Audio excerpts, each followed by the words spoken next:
Good morning, Exception. Good morning, Nerdy. Good morning, you both. The old G's, couple of OGs. Good morning. Good morning, Ronnie. Good morning, OGs.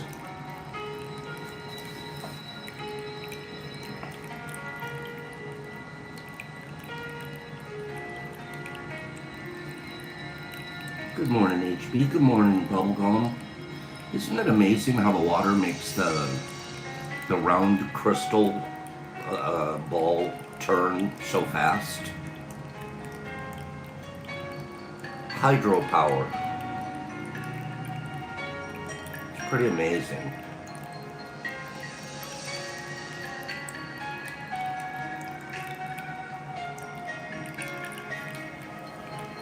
Yeah, check this out.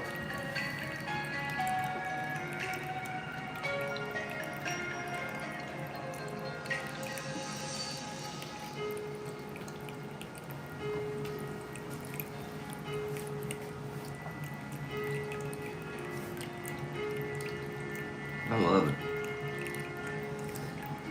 Was the water noise too loud in the background yesterday? What do you guys think? When I had no music but we were just hearing the water, did it sound too loud?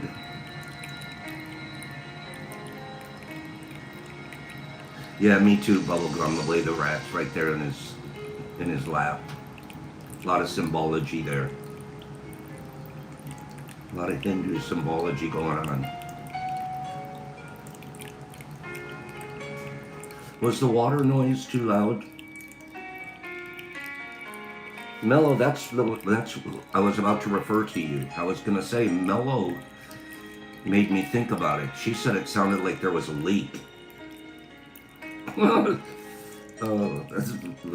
don't know. Right, nerds?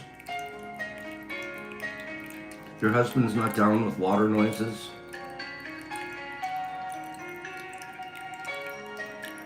Well, that's interesting, JW. That's interesting. Good morning, Kim. You figured out the leak was me. What, were you looking at the roof there for a minute there? No. Let me ask. Let me turn this down. Water noise. Too loud? Oh, well, thanks, Kim. TMI, TMI.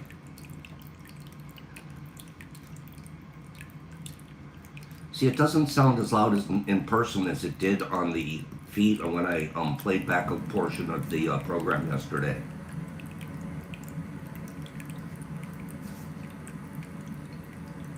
In person, it doesn't sound as loud as it does when it's microphoned.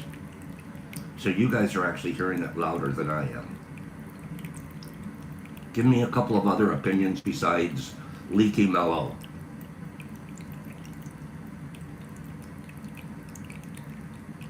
Too loud? Off-putting? Disconcerting? It's okay? I don't know if oil would flow as well, Bubblegum. Mike says he likes it. Mikey likes it. Remember those commercials? Cyber Jolie says it's okay.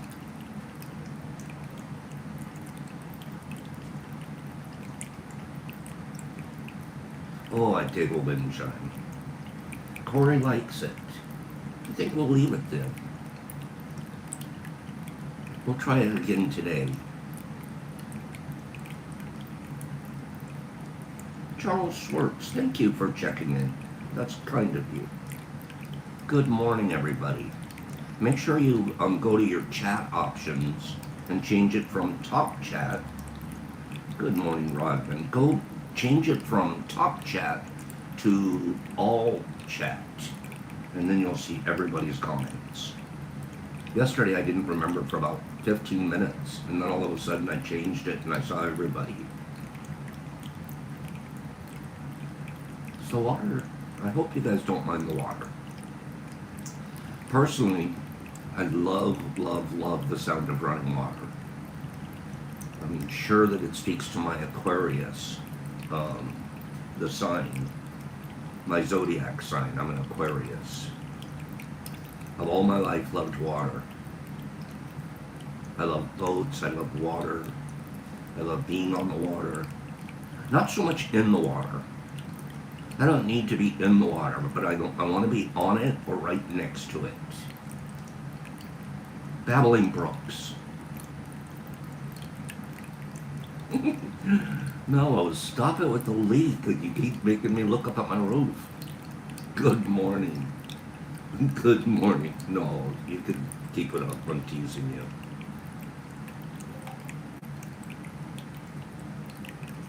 Good morning, everybody. We're going to get started. We have some fun stuff to look at today. Yeah, give me 1 second.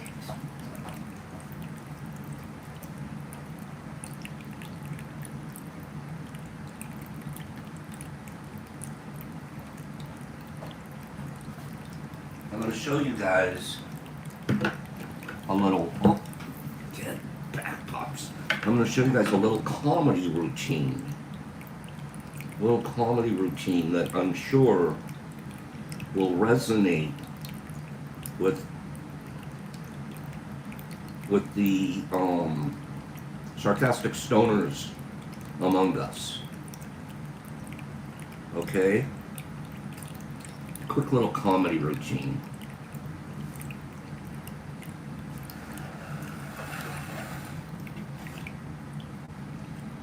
Okay, here we go. Here we go. You can tell a lot about whatever your look is by the questions people ask you all the time, which is why I know I look like a guy who has a lighter.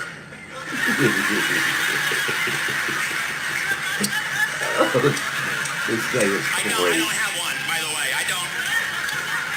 People get mad. They're like, why are you walking around like that?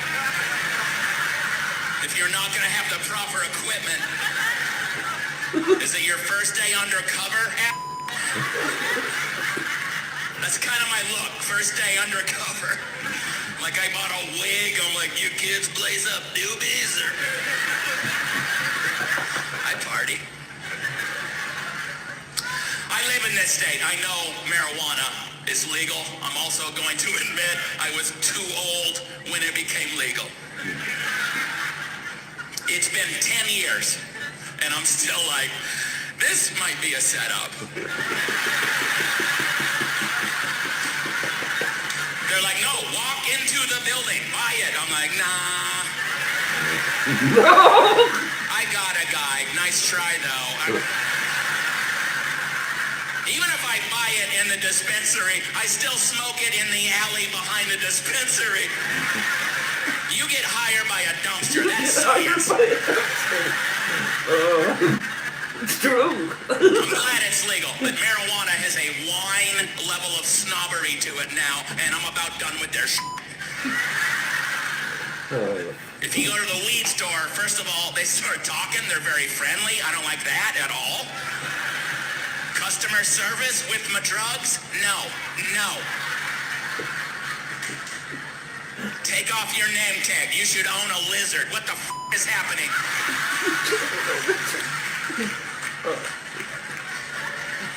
Whatever you're looking at, they're so excited. They're like, oh, good eye. It's one of our best-selling sativas. I'm like, cool, take it down a notch, butt tender. I just got here from the liquor store, and they don't do this at the liquor store, okay? Liquor store lets you know they don't care about you as a person, and I like that. At the liquor store, they say no backpacks, and then we're done talking. You know what they never say at the liquor store? Excellent choice, sir. Never. They're never like, good call on the Evan Williams, my good man. Weed store, whatever you buy, they're thrilled. They're so excited. Like, oh, you're going to love it. That one's very smokable. They're all smokable. Even the gummies, if you're high enough. They stole from wine culture. They're making stuff up. They're like, okay, yeah, this one's got an oaky after finish. I'm like, what? And some floral notes. I'm like, no shit. I used to smoke it out of an apple.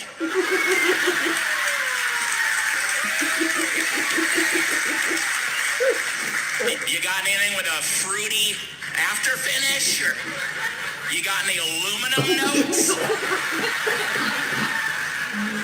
Just a touch of PBR can would be great if you have it. Also, I am going to need a lighter.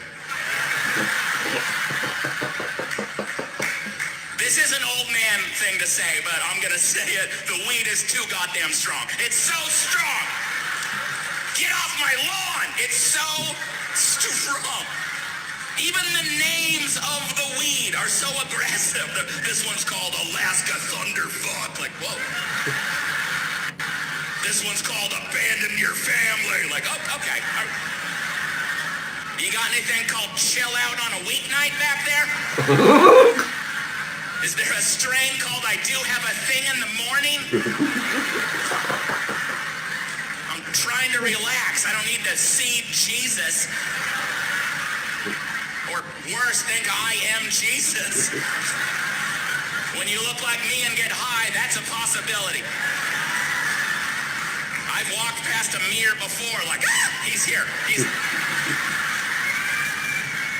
I thought he'd be thinner. And Middle Eastern. You can tell a lot about whatever your look is by the questions people ask you all the time, which is why I know I look like a guy who has a lighter. One more time. One more time.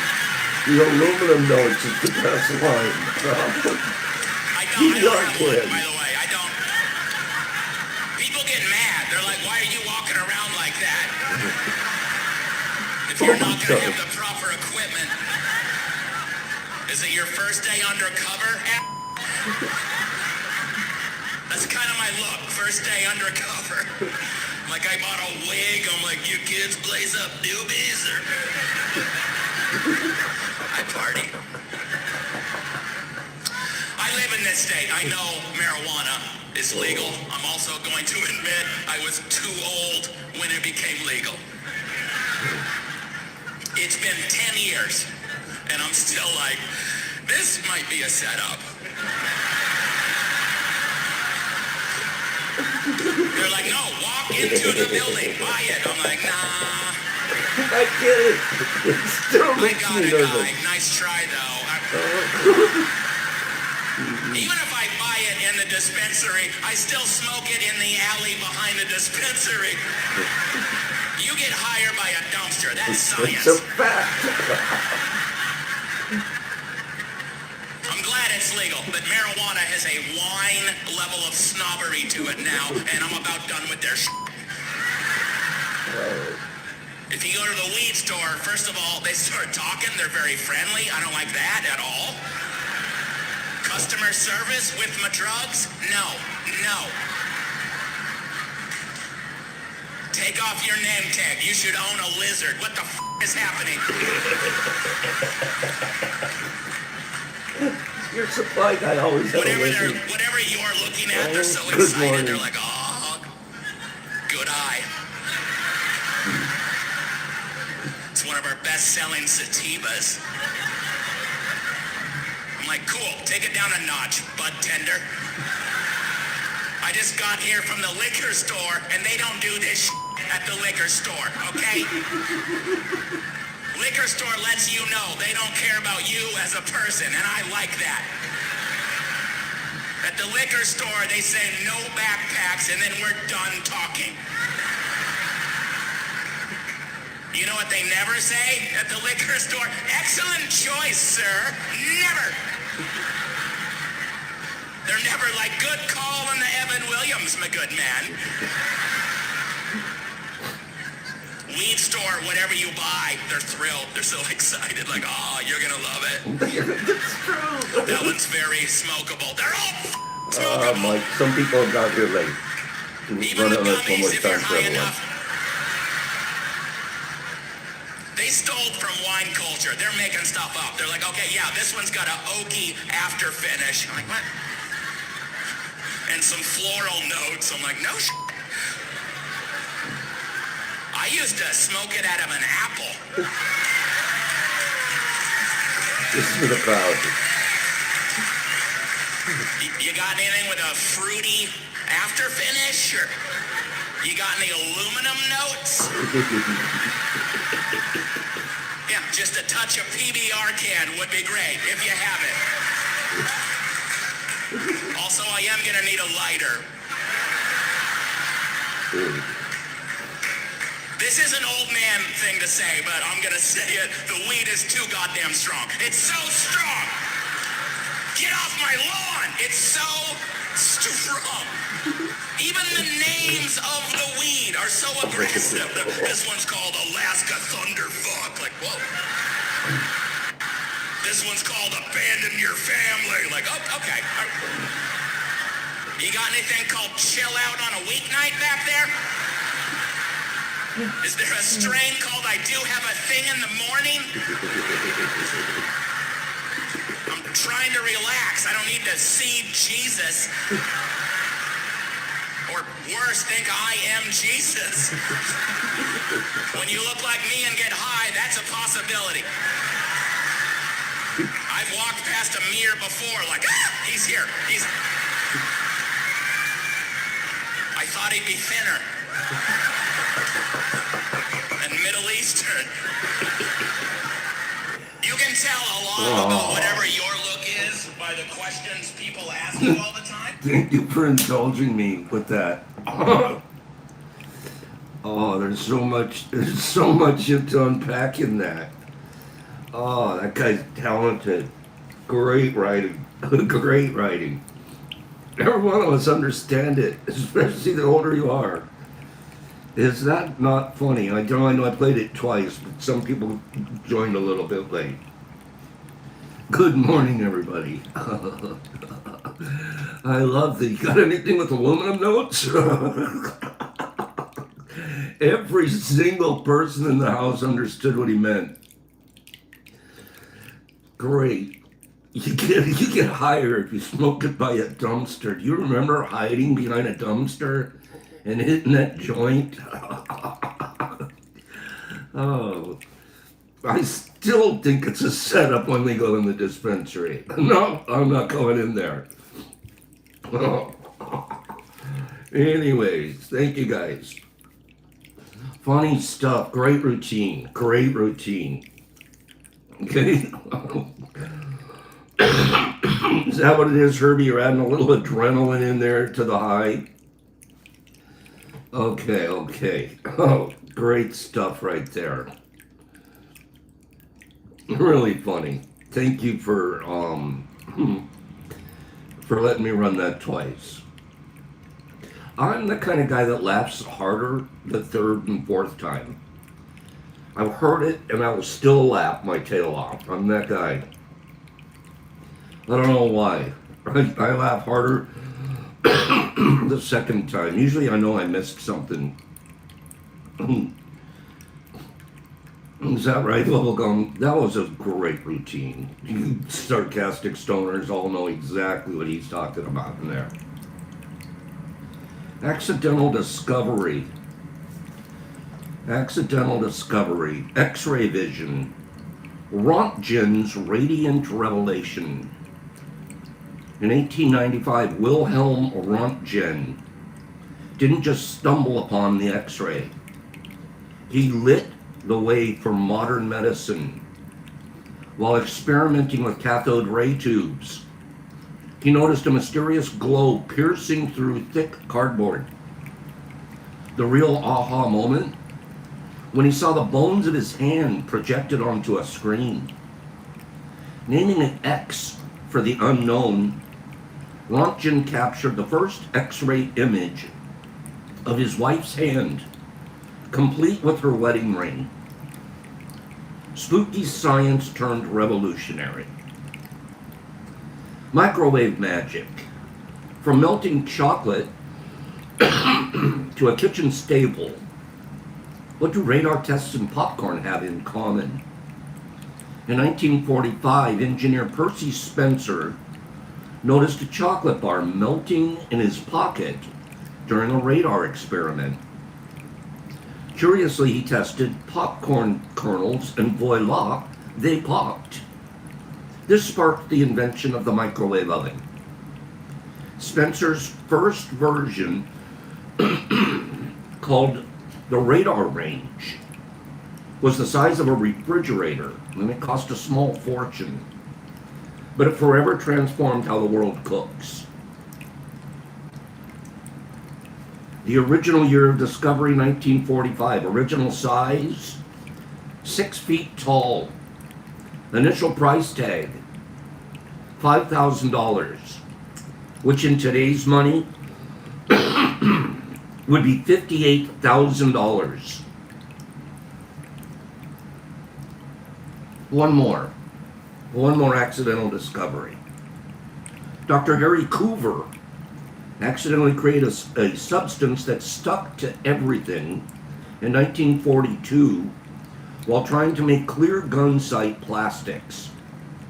Initially frustrated by this clingy creation, his team abandoned it. 9 years later, Coover realized this nuisance was actually revolutionary. The accidental adhesive was reborn as Eastman number 910, now known worldwide as super glue.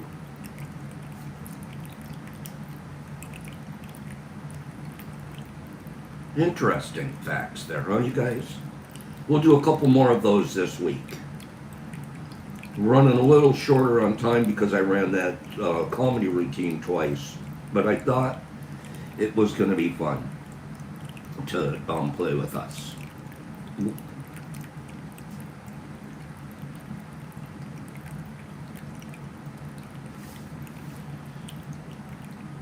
You killed your ego? No way! You had a heart-to-heart with a tree? Cool! You relived your own birth? Was the womb cozy? They don't call the psychedelic experience non-ordinary for nothing. We love a wild trip report as much as the next psychonaut. But we've also noticed the super far out stuff isn't necessarily what leaves the biggest mark.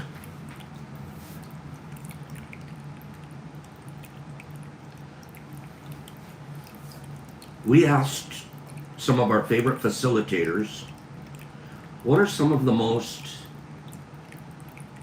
I was worried about that, Herbie. What are some of the most unexpected yet transformative insights your clients have experienced? Real quick, is the water disconcerting? Is it a little too loud? I can turn it off. Is it a little disconcerting and we should just go back to the music? Give me a quick thought. You either like it or you don't like it, right? What's the thought on that? It's okay, even though it makes you want to pee, Herbs? I hope it's okay.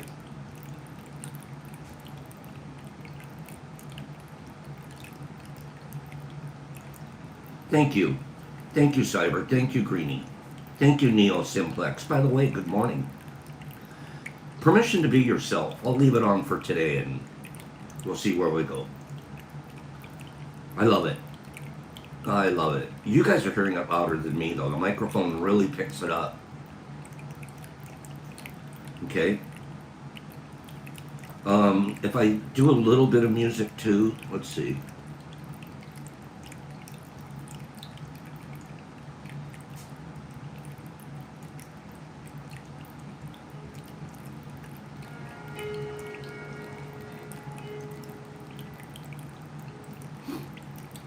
Okay. For many journeyers, the most earth-shattering revelation is one they've heard 1,000 times before. Jim Heffler says the most common unexpected insight he witnesses in his clients is realizing they are good enough as they are.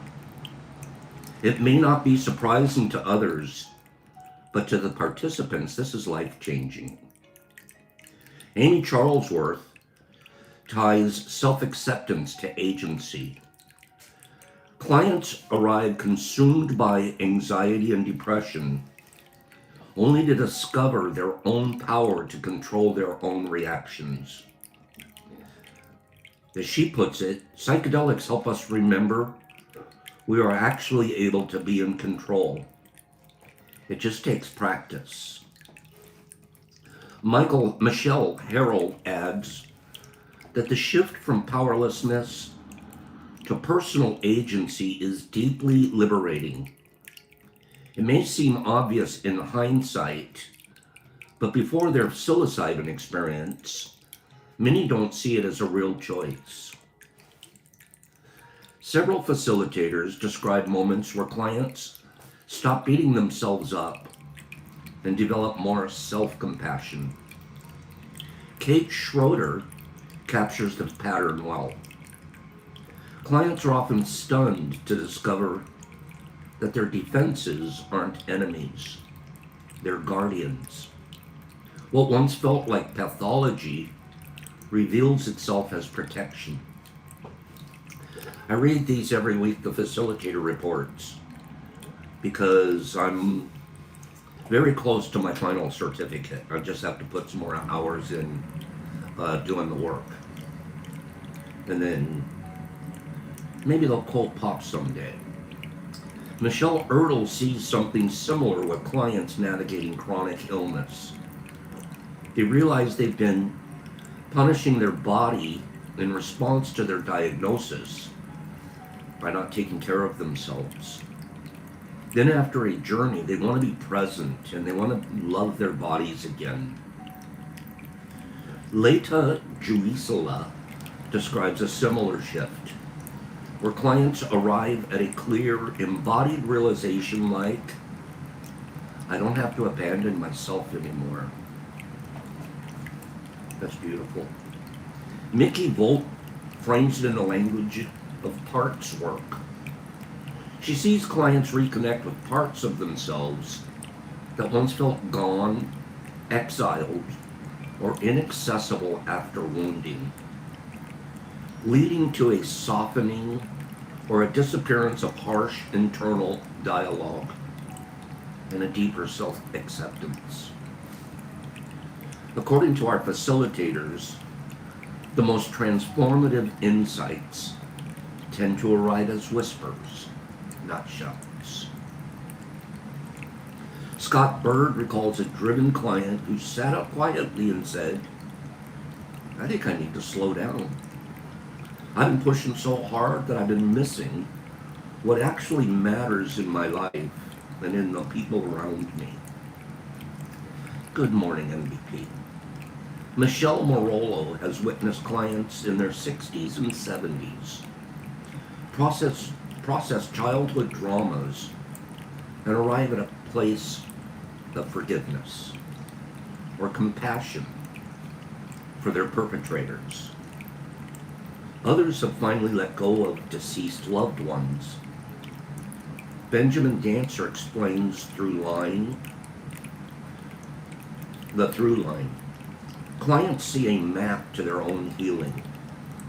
They can express it completely, like they're looking at the circuitry. Clayton Ix argues the most unexpected insight for clients is generally the one that says, the life that I'm living is not really my own, and I must change that. So be warned, he says, transformative insights are not always convenient. I recently worked with an older fellow, and one of the things that was amazing he was able to let go of a loved one. He really hadn't processed his way all the way through grief. And the small journey that he took, and then some integration work afterwards, he was able to let his father go. It was beautiful. And this guy had been hanging on to his dad in memory form, and even continuing to live the judgment of his father for a couple of decades. And it was debilitating. He was able to let his father finally rest in peace. And guess who experienced the most peace? The client. So, you may have been expecting more mind-blowing answers to the question than you're good enough and to slow down. If so, sorry to disappoint you with platitudes. But also cliches have stood the test of time, for a reason. The thing to understand is psychedelic insights aren't cognitive. They're felt. You can hear "You are worthy of love" 1,000,000 times from self-help books, from Gen Z and TikTok influencers, or even your mom. And you can genuinely understand it intellectually, but still not believe it. What these experiences seem to do is close the gap between thinking something and knowing it to be true. And that's the difference that actually catalyzes behavior change. Integration still takes work, no question. But the work hits different when the insight is no longer a thought in your head, but a core belief your whole self has signed off on. Give me 5 people that get that. Do you guys get that? Yeah. I remember. I have so much intellect and the brain talk, and it all fades away to the experience. That's the most amazing thing. When I'm the kind of guy that I believe something when I experience it, or I know it to be empirically true. I'm an empirical thinker. No, Chico, it's not a bile strain. It's a, if anything, we talk about psychedelics and healing. Okay? 73rd verse of the Tao Te Ching. Let's read the 73rd verse. It's actually a very short verse, but powerful. Bold action against others leads to death. Bold action in harmony with the Tao leads to life. Both of these things sometimes benefit and sometimes injure. It is heaven's way to conquer without striving. It does not speak, yet it is answered. It does not ask, yet it is supplied with all that it needs. It does not hurry, yet it completes everything on time. The net of heaven catches all. Its mesh is coarse, but nothing slips through. Living in heaven's net. We're going to hear a couple of things run through this reading, but one of my biggest takeaways, I'm reading this last night and going through it and rewriting some of this stuff myself, as I'm trying to do now. I read about 4 or 5 translations that I have, and then I try to write from their translations in my own words of the verse, and it brings me a lot of insight. And one of my biggest takeaways from my study last night was, in the Western world we're taught courage means I have the courage to charge. I have the courage to take bold action, and bravery is bold action. How often is it courageous to take no action at all? Sometimes it takes more courage to take no action at all. In my case, keep your mouth shut. You see or hear somebody doing something that you know that's not quite right. They're thinking that's some stinking thinking. And the older pops, the younger pops, used to have to weigh in on that. Well, it's my job to tell them. It takes more courage sometimes to say nothing. And then I think of a great spiritual teacher. We all know who he is. Sometimes it takes more courage to turn the other cheek.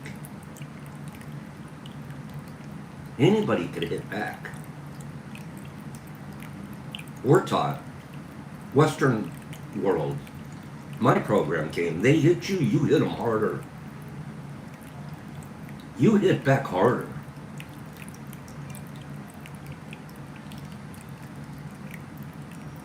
It takes more courage not to hit at all, to walk away. It takes a lot of courage sometimes. Bravery. Keep your mouth shut, Pops. Give me a couple of people that get that, and then we'll dive into this verse. Can anybody agree to that? Sometimes. Probably more often. Huh? Kimberly gets it.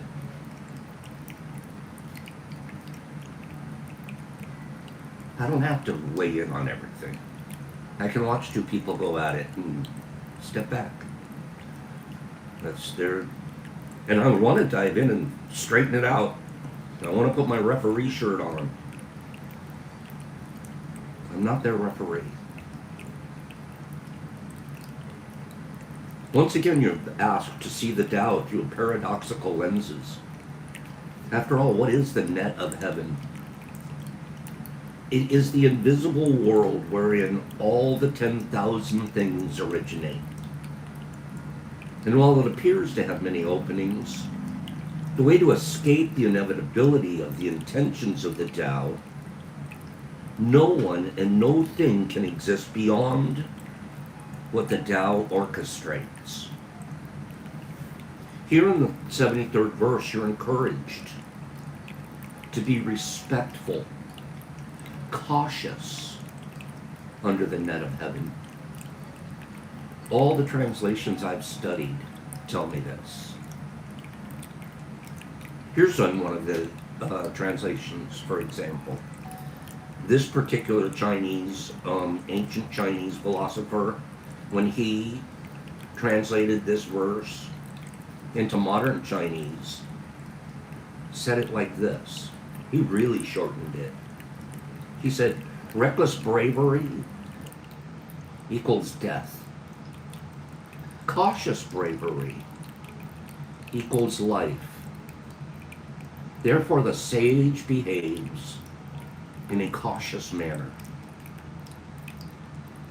So Lao Tzu is asking you to change the way you look at bravado and courage.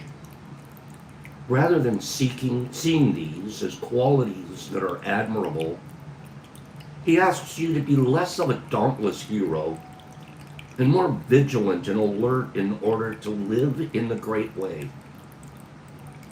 Note that the way of heaven is to eschew bold actions and remain cautious. That's a hard one coming from a guy that was trained as a Marine. I went into the Marines because it was already that was my personality. Bold action. And then programmed into that.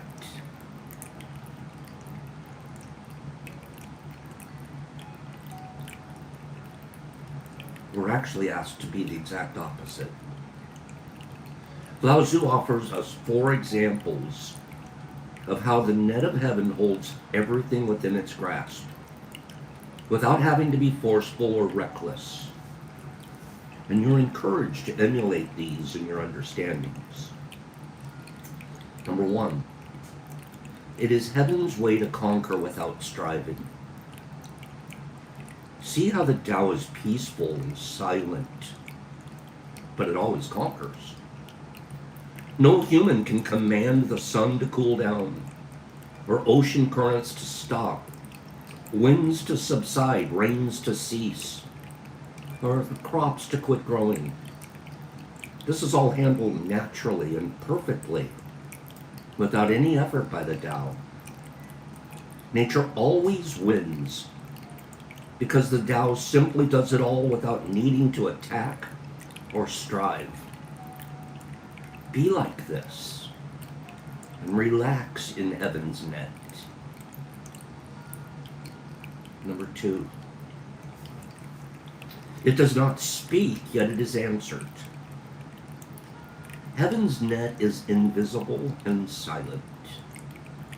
The force that provides you with every breath and holds the universe together, at the same time does so without commanding, yelling, or even mildly cajoling. So be in harmony with heaven's way by being more cautious and reserved. Listen more and speak less, trusting that your answers will come to you without any notice, and most assuredly, without screaming. Oh, I was a screamer. I didn't know how to have a fight, a kind, with my ex-wife. I didn't know how to have an argument. I didn't know how to sit down and tell her, let me tell you how I feel. I would start a fight in order to start communicating.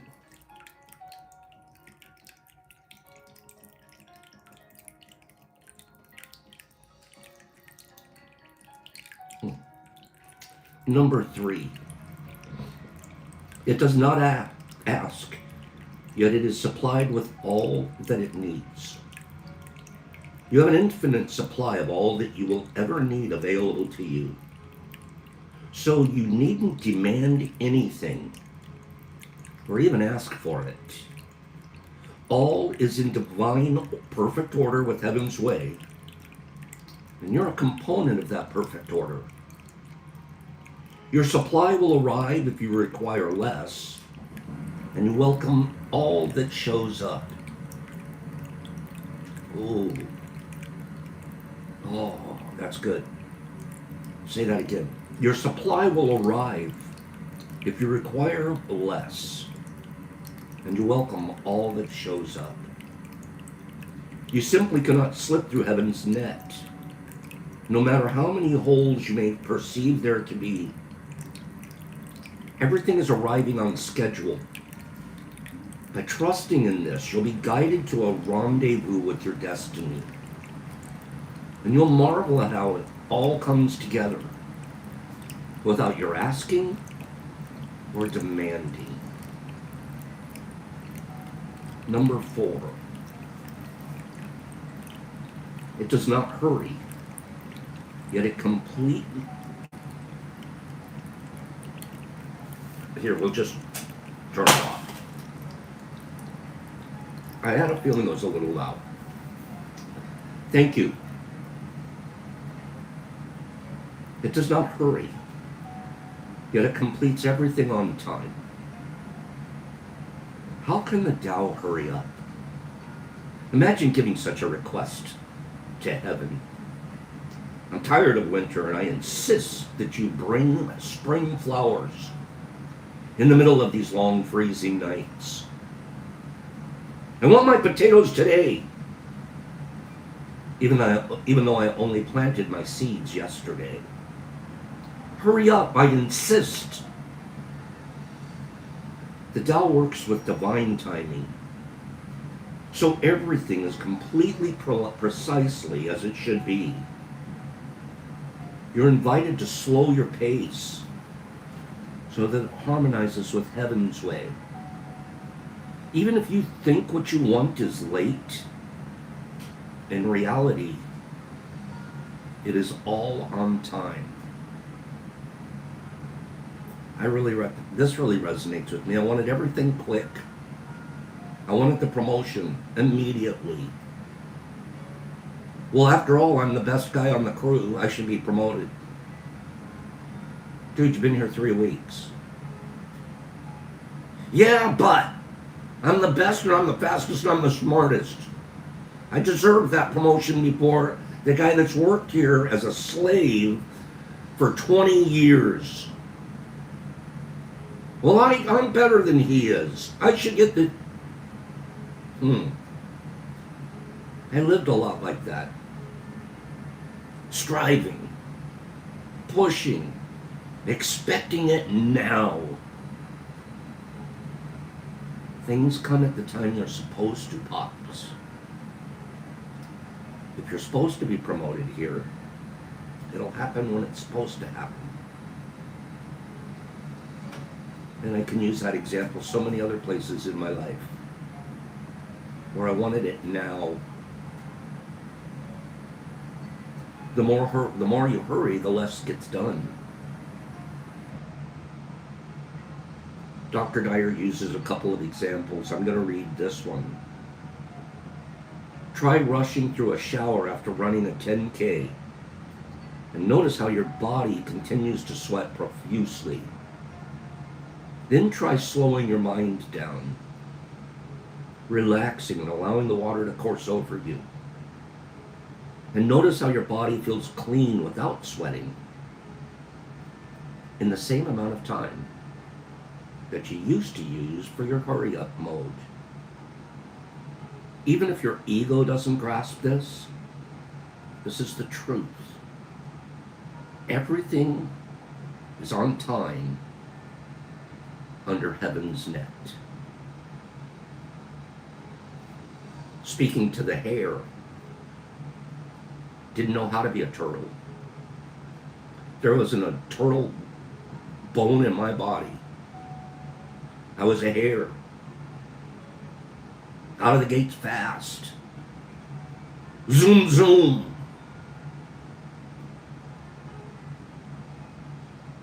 Rarely finished. Rarely finished anything I started. I'm zooming off to the next thing. And I didn't even take the time to enjoy the things that I had originally started. I have a brother that I don't try to do this anymore, but I used to compare myself to. My brother's a turtle. He is. His personality's a turtle, and the other kid in the house, the other boy in the house was the hare, was the rabbit. My brother ends up retiring as the deputy chief of the fire department in Los Angeles Fire Department. He turtled his way right to the top. Meanwhile, I'm on my 7th business, 83rd job.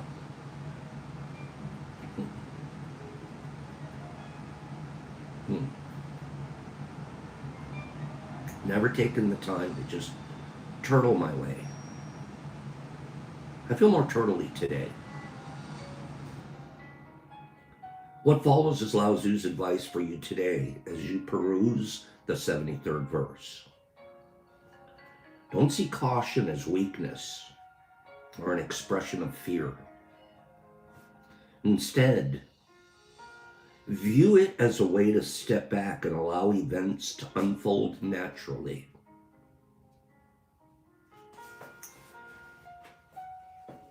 Bravery is a fine quality, but reckless bravery, that is where you rush in without thinking, is a sure way to invite disaster. In this provocative verse, Lao Tzu is telling you, think before you act. Allow heaven's way to do the conquering without your having to fight or defeat anyone. Very often your first impulse is dominated by your ego's need to win and conquer. That's old Pops for sure. In my racing career, stock car racing, Oh, I could qualify. I was always at the front of the pack in the qualifying at the beginning of the race. But I would venture to say I probably crashed more than most guys. I'm racing to the turn 3 and I wall it. I put it in the wall. You're out of the race now, bro. Meanwhile, the guy that was going smooth, taking his laps smooth, hitting his marks, he's winning trophies. I'm gaining a few qualifying points.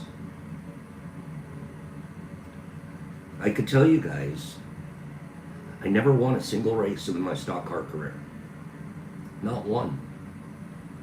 I came in second a couple of times. I was always a top finisher, but I never won a race. I'm learning why now. Can you believe that? I'm starting to understand why.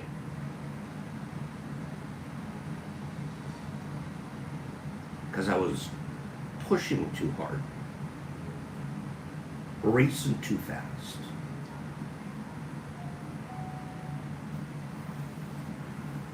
Dr. Dyer gives us a really neat example. For those of you that have ever played tennis,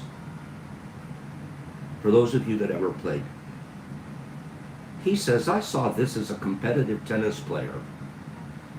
By not striving, I'd often emerge victorious over younger, stronger, and often more talented players. The reckless overhitting of the ball by my opponent would cause him to make unnecessary errors, while I stayed in the backcourt and simply returned the ball in what appeared to be effortless harmony. And this created more of a desire for my reckless opponent to win, causing him to make even more mistakes. I call this the young man's disease. Have you ever been that guy? That girl? And you know the difference. The one that's just effortlessly lobbing the ball back. I see it in my ping pong when I play ping pong. Oh, I want to smash the ball. What if I just lob it over the net and let you try to smash? What do you think about that? My opponents in the race courses knew. They knew inevitably the 44 car is going to put himself in the wall. Oh yeah, he's fast. Oh yeah, he's a hard charger. But just ride along behind him. Don't get too close. He'll wreck himself.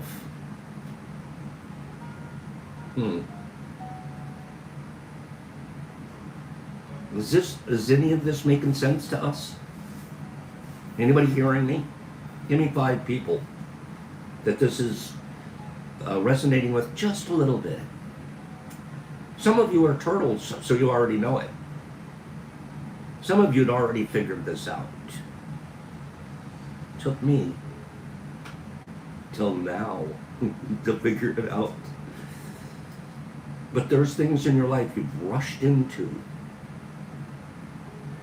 And if you look back and go, man, if I'd have just taken my time on that one, I would have been a lot better. My results would have been better.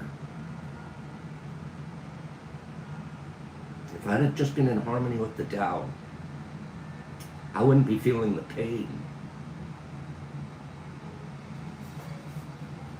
I like that, you guys. Thank you. Be an active listener. Rather than attempting to control others by speaking frequently and loudly, allow yourself to become an active listener. Many of the answers you seek and the results that you expect from others will surface if you can remember not to speak or to ask. Try living in accord with nature, which is listening rather than pushing, striving, or demanding. That'll help you a lot. That's been working for me recently. Disputes between people. I used to be the one that would dive in. You got to hear my opinion on this one. It feels so more peaceful in my life to not have to insert myself and tell them my opinion. I have taken an active practice that I will not offer my opinion. I don't offer. If it is solicited of me, if someone says, "What do you think?" I'll often not even give them my opinion then. I try to stay away from the opinion, even though I fail in that area sometimes. I did yesterday. I gave my opinion about Florida. I gave my opinion about pornography. I didn't need to do that. I could have just been quiet. Nowadays, what I try to do is, if I'm asked, solicited, "What is your opinion? What do you think?" Rather than give them my opinion, I'll relate to them my experience.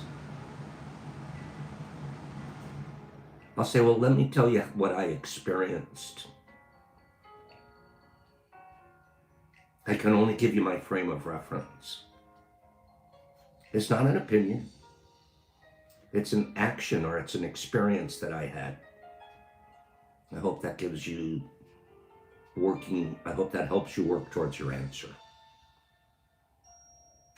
Does it make more sense to, rather than offer our opinion, to just relate our experience?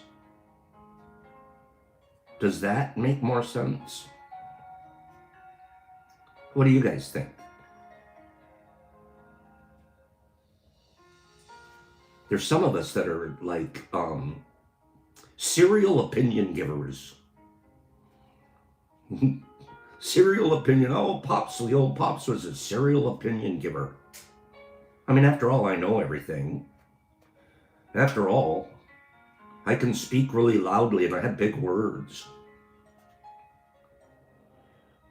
Try using smaller words. Try not to be trying to impress, but try to help. Try to be compassionate. Try to offer, "This was my experience."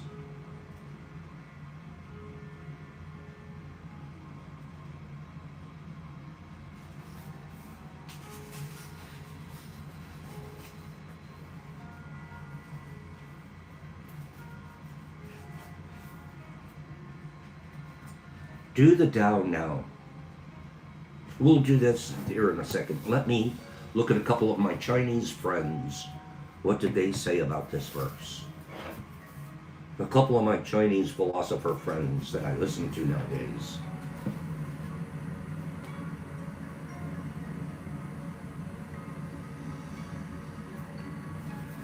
Li Sai says this: "Everyone knows about daring to act, but not about daring not to act. Those who dare to act walk on the edge of a knife. Those who dare not to act walk down the middle of a path.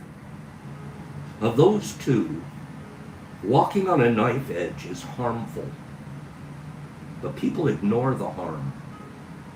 Walking down the middle of a path is beneficial, but people are not aware of the benefit.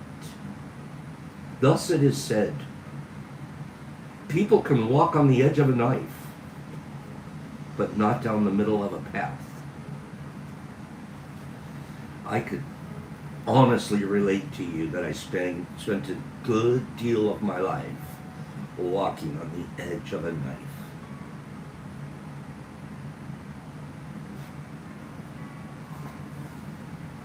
Lu Nung Shi says this: "Loosely viewed, the hard and strong conquer the soft and weak. Correctly viewed, The soft and weak conquer the hard and strong.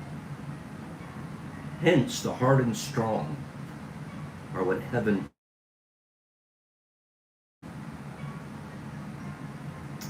Have you ever been conquered by the softer approach? Generally, the harder approach brings back just as much hardness. Try a soft approach.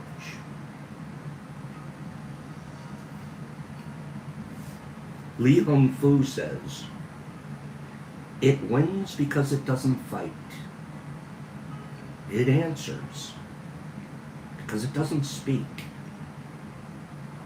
It comes because it isn't summoned. If it had to fight to win, something would escape, even if its mesh was fine.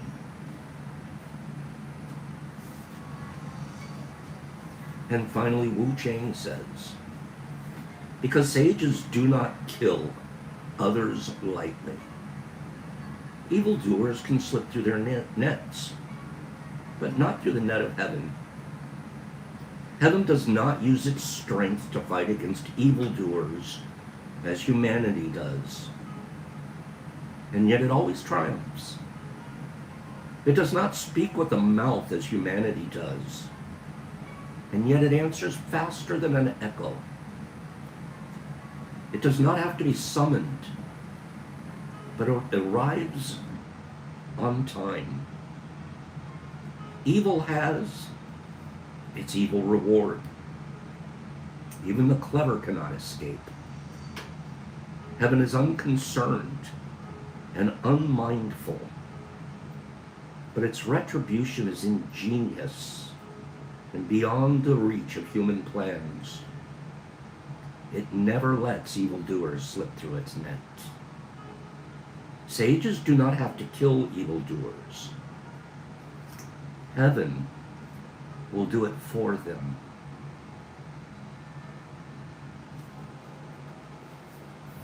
So much wisdom. So much wisdom. We're going to close with this. Do the Tao now. Our Tao daily assignment. I'm taking this one from Dr. Dyer. I decided to go for a 1-hour motivation walk today after rereading the 73rd verse, to simply observe how everything under the net of heaven is working perfectly. So we're telling you, take a walk today. That's your assignment. It doesn't have to be an hour. Take a walk today, using eyes of awe, and slowly observe, silently observe.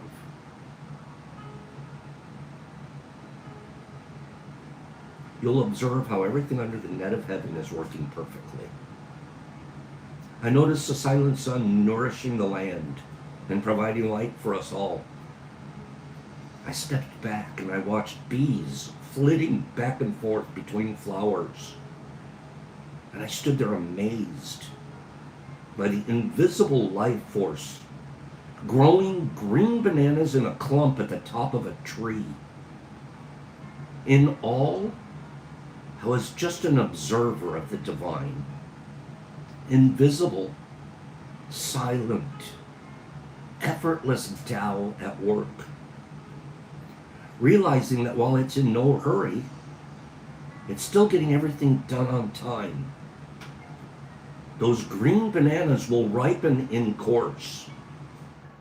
But today, I just love the energy that creates, nourishes, and prepares them to appear for my breakfast someday. Today, I urge you to take the similar non-action walk and note how nothing slips the net of heaven.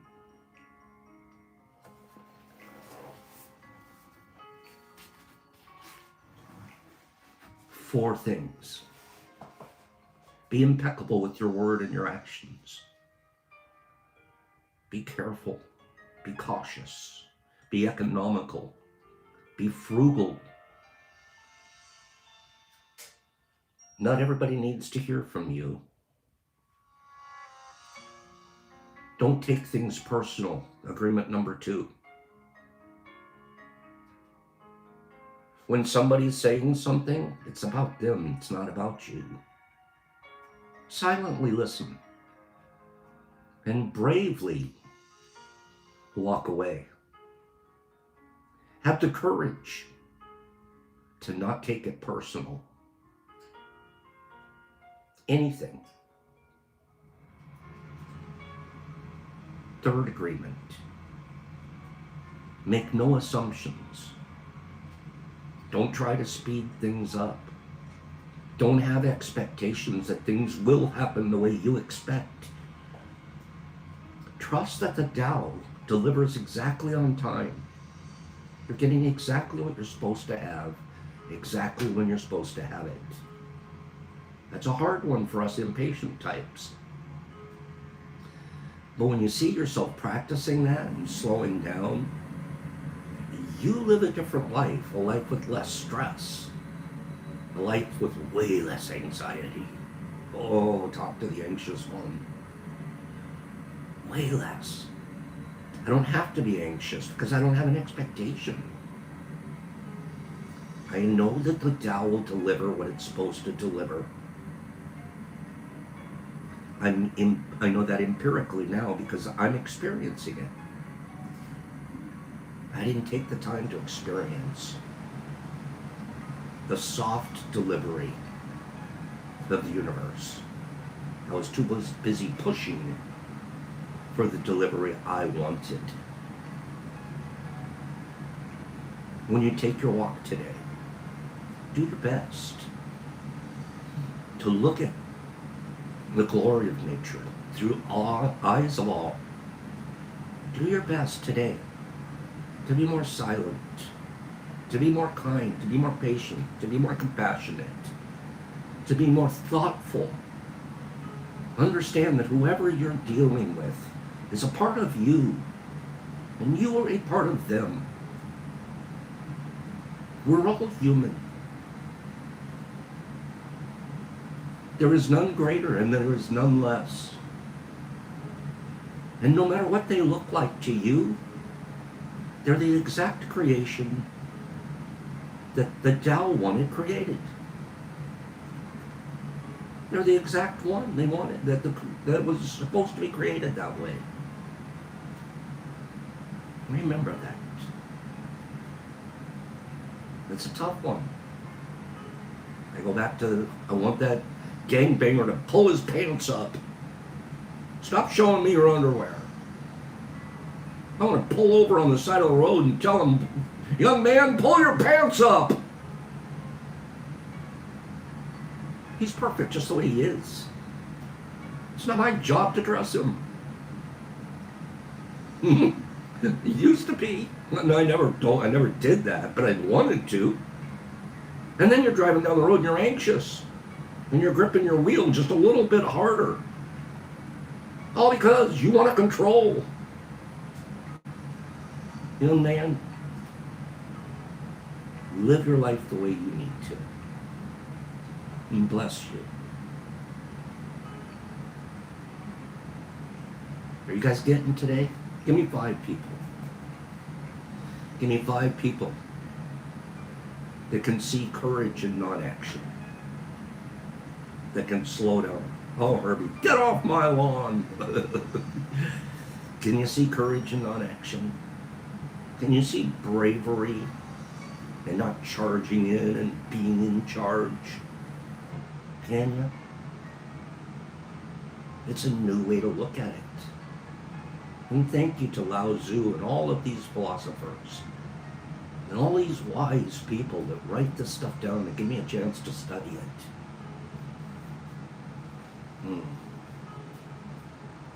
Thank you guys for today. Thank you from the bottom of my heart. I love being here. I love the chance that you guys give me to study. Put this stuff together in my mind before I bring it here. It's to you guys that I am extremely grateful.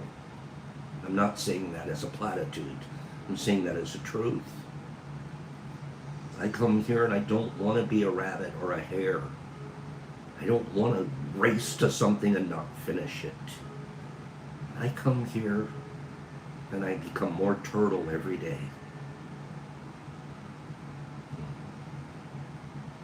Have a wonderful day. Be a little more turtly than you already are. Have a wonderful, wonderful day. And be at peace.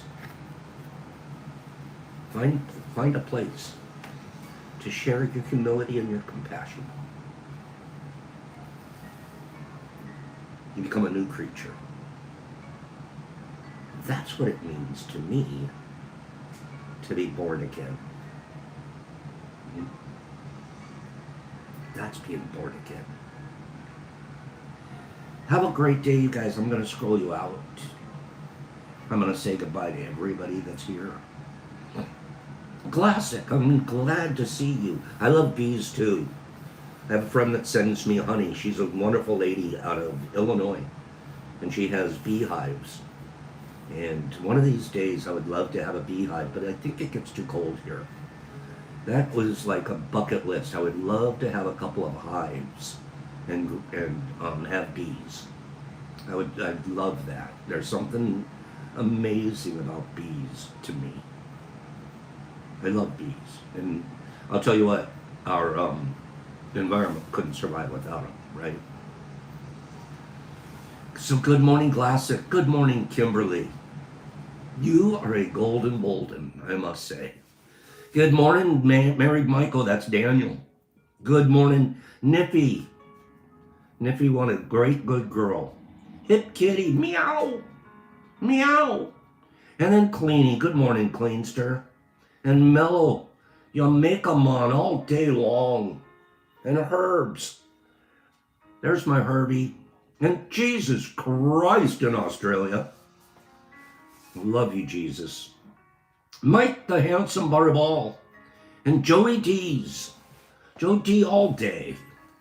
And then there's Classic. I said, Mr. Marmars. Good morning, Mr. Marmars.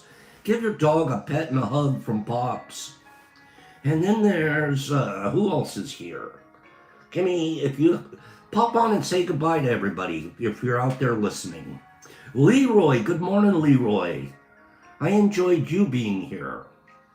And Greenie, there's my Greenster. What a good, kind man. And who else? Aaron. Good morning, Aaron. And Gypsy. Oh, Gypsy, wait till you see this package I just sent you. You're going to go, what? But it's nothing compared to the package you sent me. But again, there I go comparing. Dumb. See, Western thought. Jump to comparison. But look at my brain. I catch it quick now. Woo! Good job, Pops. Good job. Don't compare. Oh, who else do we have? Could see. I'm so glad when I catch myself. Let's see. Who else is here? Shroom Digger. Good morning, Shroomster. And Hip Kitty, we got that. Calico Kid. Good morning, Cal. Meow. Zozo LSD. And Neo Simplex. Turtle all the way. And Trenty the Trenty Trenterson. Good morning, Trenty. And who else? Who else is, I haven't said their name. Ray, good morning, you cook. Cooking it up out there, huh, Ray? And Ronnie Reel, good morning, Ronnie. And who else? Mr. Phillips. Mr. Phillips all day. And the Wazzy. Wizzy the Wazzy Wazerton. Good morning, Waz. You guys, behind the scenes, Waz and I text back and forth.